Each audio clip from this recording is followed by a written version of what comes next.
Hello friends, welcome to my channel. आज मैं कान्हा जी के लिए बहुत ही प्यारी सी और बहुत ही न्यू डिजाइन की ड्रेस लेके आई हूँ। इसको मैंने कुछ इस तरह से बनाया है। इसमें मैंने नेट का भी कपड़ा लगाया है और कॉटन का भी लगाया है। दोनों तरह के कपड़े से इसको बनाया है और इसको बनाने का कुछ इस तरह से है। इसको पीछे इसमें डोरी भी डाली है जिसको कि मैं पीछे से बांध दूँगी। और इसकी जो फ्रिल है वो तो नेट के कपड़े से बनाई है, लेकिन जो इसका कॉटन का जो कपड़ा है उसमें मैंने लेस लगा के और इस तरह से डिज़ाइन बनाया है जो उभरा हुआ आगे की तरफ एक न्यू पैटर्न बनाता है इस तरह से। और बहुत ही प्यारी सी यूनिक सी ड्रेस ये मैंने बना के तैयार की है और कान्हा जी को पहनाऊँगी। इसको मैं इस तरह से मैंने दोनों साइड से निकालते हुए फ्रिल दोनों छोर को निकालते हुए और पीछे नॉट लगा देंगे हम इस तरह से। कान्हा जी की फिटिंग भी बहुत अच्छी आती है इसमें। और नॉट लगाने के बाद मैंने जो कैप बनाया वो कैप पहना दिया। देखिए हमारे कान्हा जी कितने प्यारे लग रहे हैं। अब इसको बनाने का तरीका देखते हैं। 2.5 इंची चौड़ाई और 65 इंची लंबाई का मैंने ये नेट का कपड़ा लिया है और इसमें हम फ्रिल लगा लेंगे पूरे कपड़े में इस तरह से। पास पास हम फ्रिल लगाएंगे क्योंकि जितनी घनी लगाएंगे उतना सुंदर लगेगा ये। और इसमें हम कोई लाइनिंग वगैरह नहीं डाल रहे इसलिए बहुत पास पास फ्रिल लगाएंगे और इक्वल साइज में सारी फ्रिल लगा लेंगे। ये देखिए मैंने फ्रिल बना के तैयार कर ली है। इसको नाप के देखें, करीब 3 साढ़े 3 इंची मेरी कमर आई है इस तरह से। अब हमने एक और कॉटन का कपड़ा लिया है जो 7x7 का है। इसको मैं इस तरह से फ्रिल को मैं गोलाई में रखूँगी इस कपड़े के ऊपर और इस तरह से निशान लगा लूँगी चारों तरफ से। और उसके बाद निशान लगाने के बाद इसको मैं कट कर लूँगी सीजर से।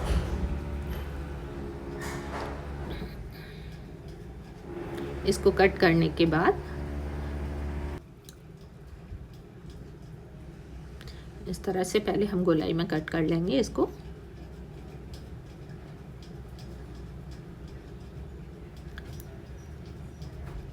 ये हमने कट कर लिया है। हमारे पास ये सर्कल आ गया है। थोड़ा फिनिशिंग से इसको कट करेंगे। इस सर्कल को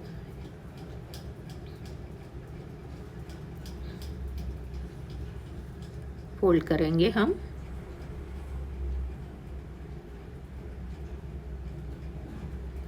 इस तरह से इस सर्कल को फोल्ड किया हमने और एक और फोल्ड करेंगे और हम अपना कमर का जो कान्हा जी का है उसको हम कट करेंगे। नीचे से भी हम एक सा कर देंगे पहले और उसके बाद हम जो कमर का पोर्शन है उसको हम थोड़ा सा बड़ा ही काटेंगे, बहुत छोटा नहीं काटेंगे इसमें क्योंकि बाद में फ्रिल भी आएगी कमर की साइड में, इसलिए हम थोड़ा सा बड़ा काटेंगे इसको। और उसके बाद हम इसमें एक और निशान लगाएंगे जो कि हम जो बीच का पोर्शन है उससे लेते हुए और ऊपर ले जाएंगे इस तरह गोलाई में निशान को। और इसके बाद हम इसको कट कर देंगे। इसको हम कट कर देते हैं इस तरह से।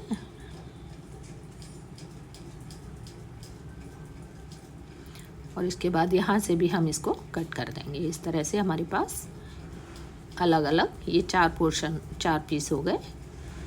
इसमें हम एक लेस लगाएंगे। ये मेरे पास जो लेस थी मैं वही लगाऊंगी।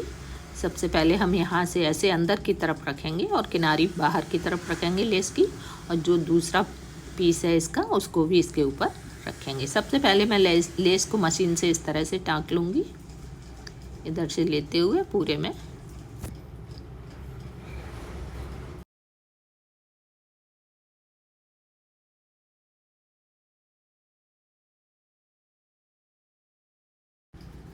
इस तरह से इसको गोलाई में थोड़ा लूज छोड़ते हुए इसी तरह से इसलिए इसको टाँक लूँगी। उसके बाद हमारा जो इसका दूसरा पीस है उसको इसके ऊपर ही रख के हम एक सिलाई उस पर भी लगा देंगे। लेस को अंदर की साइड में ही करते हुए किनारी किनारी पे एक सिलाई लगा देंगे हम।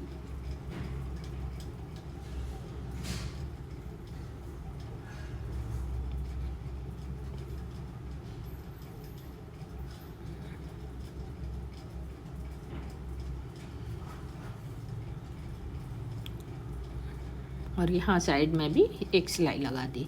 अब हम इसमें छोटे छोटे कट लगाएंगे, जिससे हमें सीधा करेंगे तो आसानी से सीधा हो जाएगा। बिल्कुल छोटे, हमारी सिलाई को कट नहीं होना चाहिए, कट नहीं लगना चाहिए, बिल्कुल सिलाई को छोड़ते हुए छोटे छोटे कट लगा दिए। अब हम इसको सीधा कर लेंगे।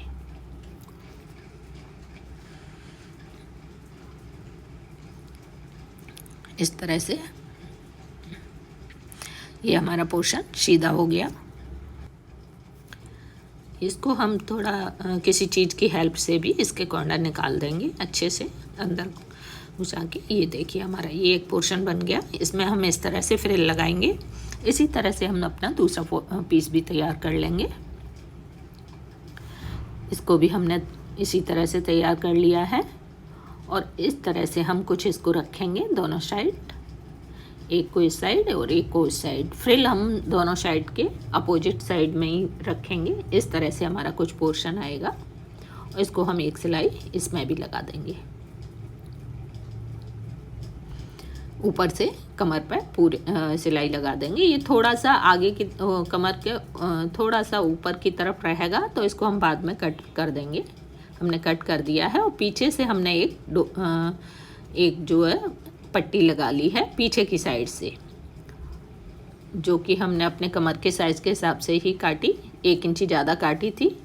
और इसमें फिर हमने जो हमारी लेस है उसको भी हमने आगे की तरफ से लगा दिया है और एक हमने डोरी ली है उसी साइज़ की, जिसको कि हम इस तरह से रखेंगे और जो हमने पीछे से पट्टी लगाई है उसको हम आगे ले आएंगे इस तरह। और हम इस बात का ध्यान रखेंगे कि जो हमने डोरी लगाई है उसके ऊपर हमारी सिलाई ना आए। सिलाई करते समय हमें इस बात का ध्यान रखना है कि हमारी जो डोरी है वो फ्री होना चाहिए एकदम, उसके ऊपर बिल्कुल सिलाई नहीं होनी चाहिए।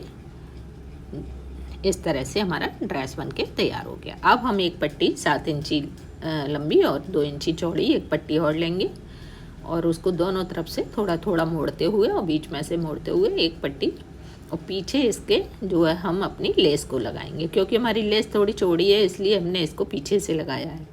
अब हम इसके 2 पीस बना लेंगे और दोनों पीस को एक के ऊपर एक रख के थोड़ी सी सिलाई कर देंगे आधा इंची करीब, और उसको इस तरह से इसमें नीचे की साइड रखते हुए, हम डोरी के ऊपर नहीं रखेंगे, बिल्कुल सिलाई डोरी के ऊपर नहीं आनी चाहिए, नीचे की साइड से हम इसमें सिलाई लगा लेंगे और इस तरह से ये हमारा ड्रेस बनके तैयार हो गया। अब हम अपनी कैप बनाएंगे। कैप के लिए हमने 2 इंची चौड़ी और ये कुछ 15-16 इंची हमने लंबी पट्टी ली है और एक और 5 इंची और 4 इंची की एक और पट्टी ली है। इस तरह से हमने 2 पट्टी ली जिसमें हमने लेस लगा दी और जो फ्रिल बनाई थी उस फ्रिल को यहाँ पे ही लगा के सिलाई लगा दी और बाद में हमने इस पट्टी को सीधा कर लिया इस तरह से। और सीधा करने के बाद हम इसको दोनों एक के ऊपर एक इस तरह से फोल्ड करके सिलाई लगा लेंगे साइड में।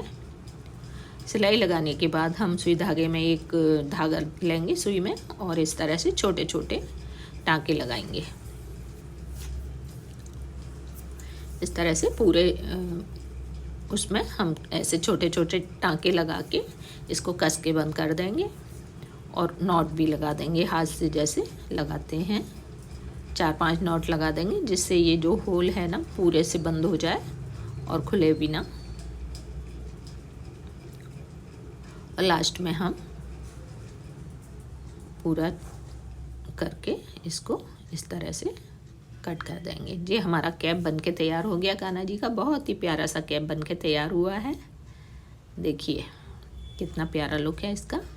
वही हम पहना के फिर से देख लेते हैं। कान्हा जी को गले में डाले हमने दोनों पीस और फिर नीचे से इस साइड से निकाला और इस साइड से निकाला दोनों तरफ से और फ्रिल को एक सा करते हुए पीछे हम 2 नॉट लगा देंगे।